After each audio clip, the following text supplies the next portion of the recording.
Un petit mot pour les écologistes, pour le nucléaire. Donc, Bruno Combi n'est pas là aujourd'hui, donc,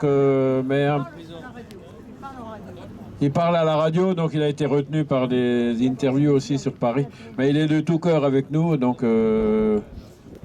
Un tout petit mot déjà pour dire qu'il existe des écologistes pour le nucléaire.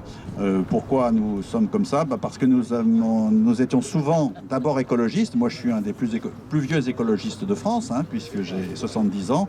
Je me rappelle, je lisais Harakiri, puis c'était devenu Charlie Hebdo. Et donc, il y avait déjà des propos dans Charlie Hebdo qui étaient contre la centrale de Fessenheim quand elle a été ouverte. J'ai trouvé ça absolument bizarre. Et donc, en tant qu'écologiste, dès que j'ai su qu'il existait cette association, bien sûr, j'en ai fait partie. Notre principale activité, c'est comme vous tous, c'est d'essayer de défendre le nucléaire, de répondre à toutes les peurs et les idioties qui circulent. Nous écrivons sur Internet, dans des journaux, mais voilà, on n'arrive pas à répondre à ce mystère qui est l'antinucléarisme. J'ai encore vu des Verts dans le centre de Mulhouse. Je les ai engueulés, je leur ai dit, vous défendez le climat, vous êtes contre le réchauffement climatique? Bah oui. Eh ben alors pourquoi vous n'êtes pas à Fessenheim? Je leur ai demandé. Bien sûr. Alors moi je pense que on s'est engueulé à la fin, bien sûr. Mais je pense que les écologistes, beaucoup vont petit à petit changer d'avis, parce qu'on ne peut pas résister. Il faut être logique face au réchauffement climatique. Il faut être logique. Il faut donc faire fabriquer de l'électricité sans carbone. Et quand on s'aperçoit que le nucléaire, c'est la meilleure manière de le faire, et ben finalement, j'en connais, pas beaucoup, qui ont déjà basculé, qui sont devenus favorables au nucléaire. Mais c'est un travail de longue haleine, et malheureusement, c'est long. Voilà. Mais on est comme de tout cœur avec vous, comme tous.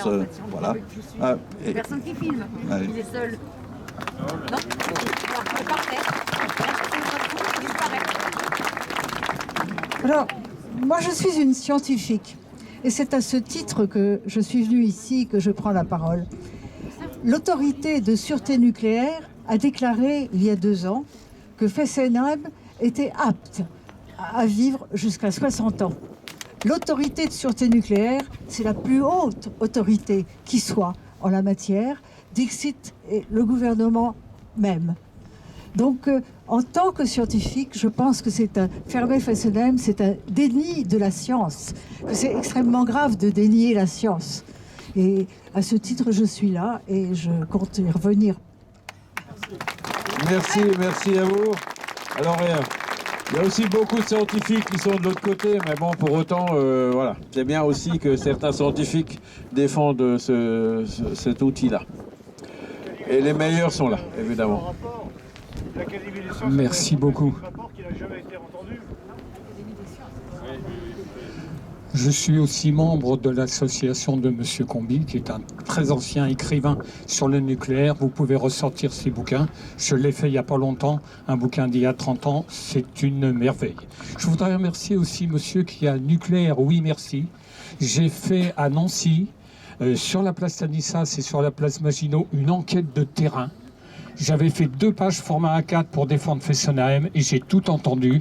Surtout, le nucléaire, non. Vous vous dites oui. Pourquoi? Parce que le soleil, c'est du nucléaire. Il ne faut pas l'oublier. C'est pas le même type, d'accord, mais c'est quand même du nucléaire. Et en plus de l'association de M. Combi, j'appartiens à l'UCP, l'Université de la Culture Permanente de Nancy, qui, dans toute la Meurthe-et-Moselle, dans 13 ou 14 antennes, propose des conférences aux gens. En principe, des retraités. Les conférences sont toujours en début d'après-midi. Et je ferai aussi, le 3 mars à Pont-à-Mousson, à l'abbaye des Prémontrés, une défense de Fessenheim. Donc, n'hésitez pas à dire aux anciens, j'espère pouvoir aussi voir la création aussi pour les salariés, parce que là, en début d'après-midi, ceux qui travaillent ne peuvent pas y aller, mais n'hésitez pas. Et pour terminer, j'ai pris la décision aujourd'hui qu'à chaque fois que je prononcerai le nom de notre cher président, je rajouterai derrière casseur. Il est temps maintenant, puisque le discours rationnel, le discours scientifique, madame, que vous venez de donner, il faut dépasser ça. Ils nous prennent vraiment pour des moutons. Et maintenant, je crois qu'il faut gueuler fort. Macron, casseur. Bravo. Merci à vous, bravo.